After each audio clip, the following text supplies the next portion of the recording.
Weaponizing wealth, the politics of freezing assets.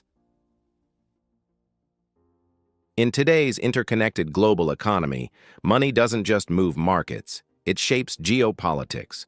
One of the most powerful tools governments use to exert influence without firing a single shot is the freezing of assets.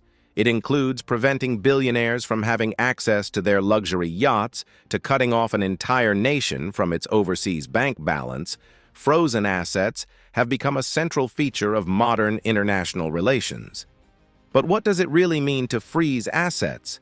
And why has this financial tool become so politically charged? Meaning, frozen assets are a form of coercive financial restriction that prevents a target, whether an individual, entity, or state, from dealing with, moving, or dissipating their resources. Unlike confiscation or forfeiture, which involves a permanent transfer of ownership, a freeze is technically a temporary preventive measure designed to hold assets in place. The politics of asset freezing have changed from what was only used as simple legal instruments in lawsuits to becoming central to contemporary statecraft used for counterterrorism, geopolitical leverage, and human rights enforcement. What asset freezing means. In practical terms, an asset freeze immobilizes capital across a broad legal taxonomy. Financial assets. This includes liquid resources such as bank accounts, cash, stocks, bonds, and increasingly cryptocurrency wallets. Economic resources. This category is expansive, covering tangible items like real estate, yachts, private jets, and even machinery or raw materials that could be converted into funds. Generated income.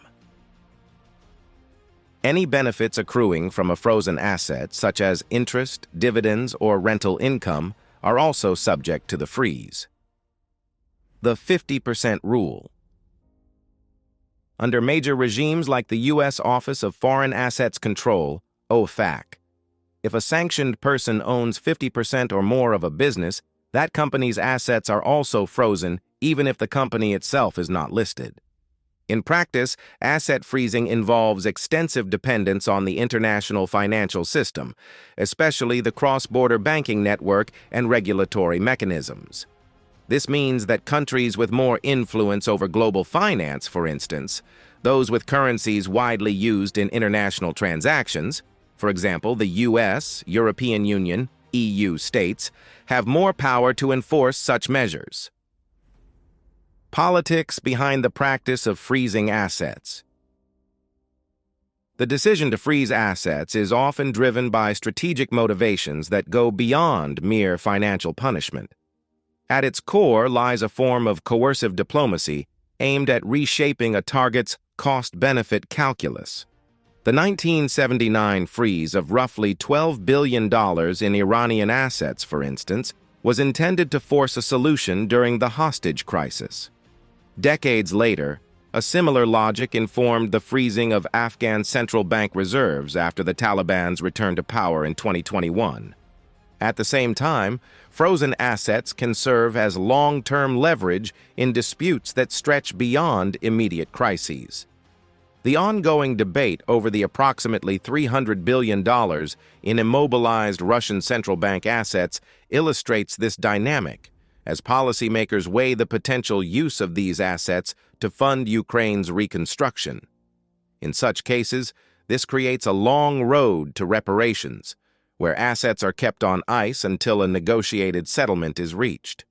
Beyond interstate bargaining, asset freezes can also reshape internal political dynamics, particularly in fragile or authoritarian systems where power operates through patronage.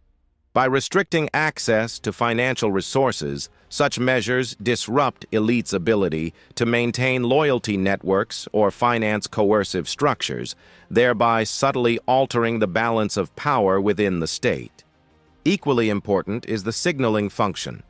Sanctions allow governments to express international condemnation and placate domestic constituencies demanding action against bad actors without resorting to kinetic military force.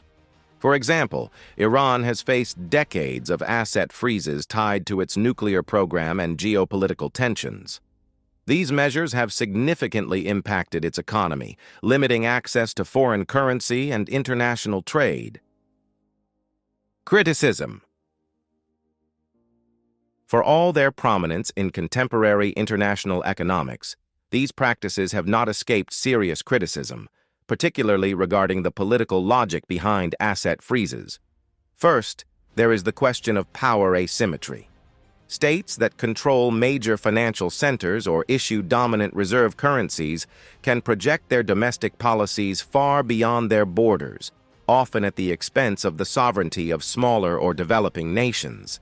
Closely related is the charge of selective enforcement. Violations of international norms are not addressed uniformly.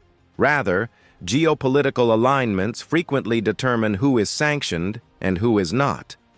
The tensions in the Middle East are often cited in this regard. While the United States has repeatedly frozen Iranian assets, claiming it as a deterrence from nuclear development, comparable measures have not been pursued against Israel, an undisclosed nuclear owner with persistent state violence. A further concern is that frozen assets can evolve into instruments of long-term strategic leverage. By restricting access to financial resources, powerful states are able not only to weaken adversaries but also to shape domestic political dynamics within targeted countries and, in some cases, reconfigure broader economic alignments. Indeed, experts have observed that the centrality of currencies such as the US dollar and the euro has itself facilitated these measures. Thus, politically motivated asset freezes have started prompting some states to reconsider their exposure to Western financial systems.